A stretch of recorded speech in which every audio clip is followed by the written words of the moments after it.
It's possible that Africa can produce the most billionaires in the next 2 decades, and here's why. Entrepreneurship, or business building as they say, is all about solving the problems we face in society and being rewarded in monetary terms in the process. Well, there's no better place to spot problems in the world than our beautiful African continent. A vast majority of the population is young, so taking a risk in building businesses to improve the lives and livelihoods on the continent is something Africa will not have to worry about. However, not every problem can make one a billionaire or simply the next Dangote. Several very lucrative businesses within very profitable industries will make more money to anyone.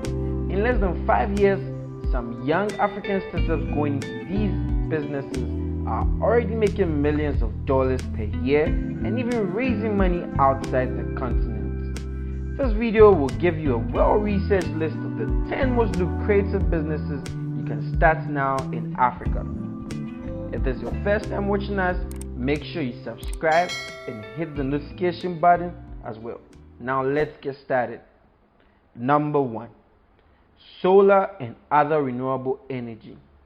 It's hard to be in Africa and not see solar energy and other renewable energies as juicy businesses. In terms of solar alone, we have more than 300 days of sunlight every year. Yet, at the same time, only 43% of Africans have access to electricity, a number that half the global average of 87% in terms of worldwide access to electricity. Knowing that many Africans and even non-Africans are already exploring business opportunities in solar panel, battery, inverter distribution, and solar systems installation, all being critical components of the value chain in the solar and renewable energy business. One young and brilliant entrepreneur venturing in solar energy is Intabisang Moisia of Easy Solar.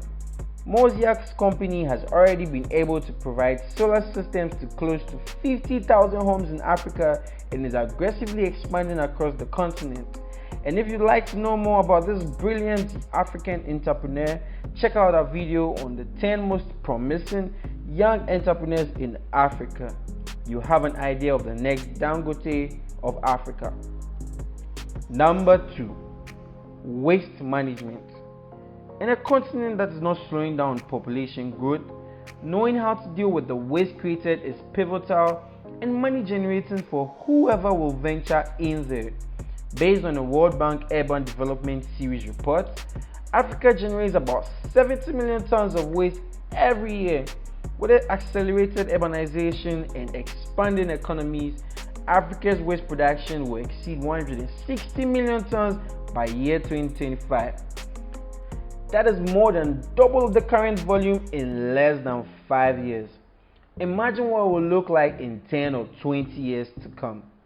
Waste management looks like an ugly business, but however, suppose you talk to CEOs or founders of Recyclers in Nigeria, Repurpose School Bag in South Africa, and Yeli in Uganda. In that case, they will tell you that office jobs are overrated. The real money is on the streets, in the dustbins. These companies are generating millions of dollars every year and creating thousands of jobs in their countries. With the future projections, we are not about to see stagnation in that environment, and there's room for newcomers.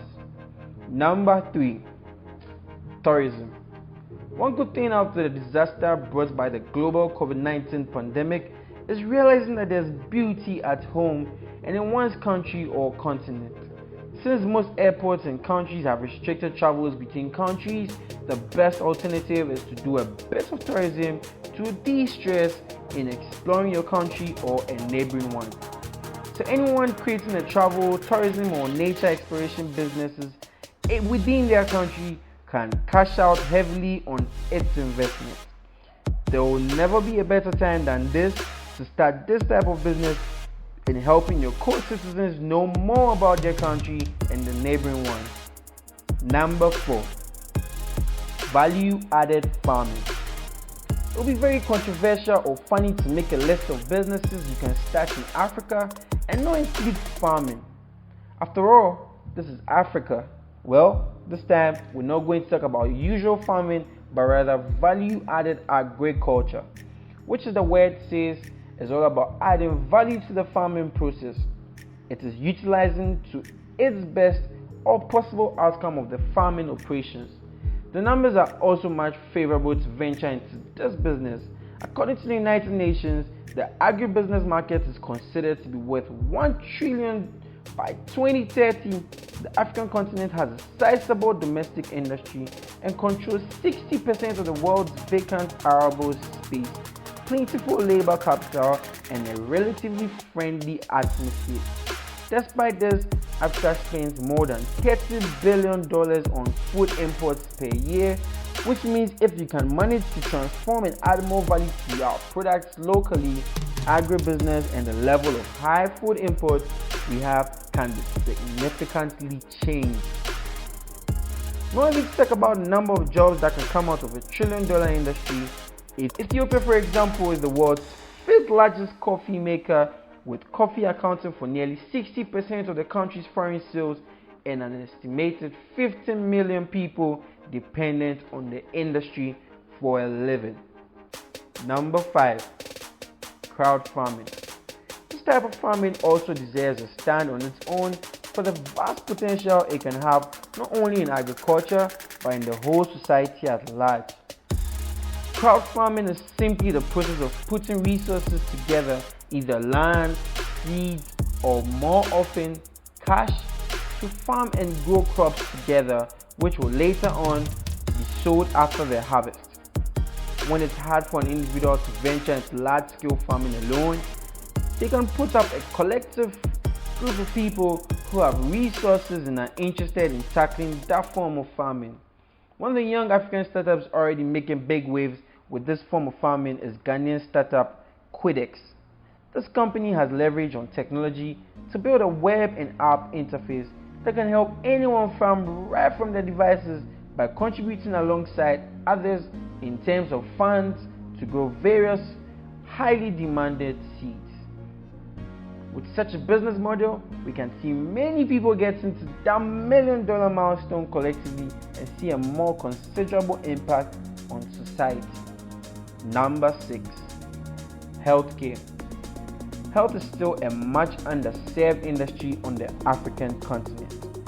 During the coronavirus global pandemic, it's become clear to us, particularly the African elite who could travel abroad for medical care, that we will need to develop our country's health system.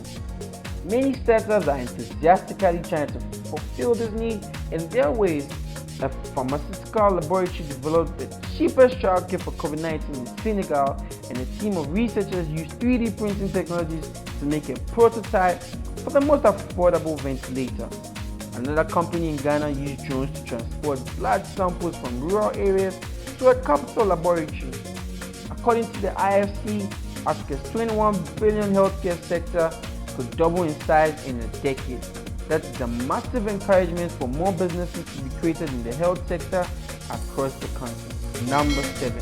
In sub-Saharan Africa, less than 40% of adults have bank accounts or access to formal financial services after more than 50 years of bank immersions on the continent. This is very deplorable, but for African entrepreneurs willing to venture into Fintech, that is a huge opportunity. The penetration of mobile phones on the continent will also be a tremendous advantage, and no need to build physical location like banks to offer minimum banking services. Having a mobile app or a USSD system working with vendors across the targeted area is enough to get started. If you're a business-minded person, I'm sure you have encountered at least one fintech company in your country or city. Many of them are popping up and may sound like the space is overpopulated, but there's room for more newcomers. Do your market analysis and join the trade. Number 8. Affordable housing. In all, 17 African countries have a housing shortage of over 1 million units, according to Andrew Chimponda, Managing Director and CEO of Shelter Afrique. The majority of African countries are facing a housing crisis as a result of rapid population growth, increased urbanization, inadequate urban development, dysfunctional land market, increasing building prices, the prevalence of informal settlements, and underdeveloped financial structures. Based on the firm's report, Africa's total housing deficit is projected to be 56 million units. He claims that more than 90% of these, or 45 million units, are in the affordable housing category. This means that for Africa to fully address the issue of the affordable housing shortage at an average construction cost of $25,000 per unit, the continent requires at least $1.4 trillion, excluding the cost of the bulk infrastructure Chimpoda said. I think this is probably one of the most lucrative opportunities on this list. Affordable housing will be a game changer on the continent. Number 9. Freelancing. This is more of an opportunity for solo or starting entrepreneurs. If you're not looking for a way to build your first business or want to get enough capital to venture into other capital-intensive businesses on this list, freelancing is ideal for you. It's all about taking a skill to offer it on a more significant market on platforms like Fiverr or Upwork. Maybe you have been a graphic designer, a writer, a voiceover artist locally. With platforms like Fiverr, using your mobile phone and the internet, you can sell these services to a bigger and global market. Experts like online marketer Kwabena Otre Apeni, known as Sir Kobe from Ghana, have been able to make $120,000 on Fiverr in 8 months and train other people in doing so as well. If you are interested in exploring this opportunity, there's an affiliate link in the description to take you to the page where you can know more about freelancing and join his masterclass. Number 10. Consumer goods. According to a survey by the Food and Agriculture Organization titled The State of Food and Agriculture, even the most impoverished areas have seen the rise of a rural customer community. In Ethiopia, Malawi, Mozambique, South Africa, Uganda, and Tanzania, it's estimated that 55% of the middle class lives in the countryside. There's still more to make in selling a consumable good like clothes, food, cosmetics, and so on. The richest man in Africa is still Aliko Dangote, through mostly cement and sugar. As young entrepreneurs, they should tell us a lot about where the real money is at the moment. Now you have a clear idea of the type of business you can venture into as an African living on this continent. More than ever before, our continent needs more companies to rise and thrive, to create wealth and jobs and prosperity for all. There are undoubtedly many opportunities to make outside Africa, but our continent in its current state needs, as Fusi Tembakwaye will say, a little bit of faith. So let's hope for the best for Africa and work hard towards achieving that. And before you go, let us know which businesses you would personally like to start and where you are coming from. Thank you and see you next time.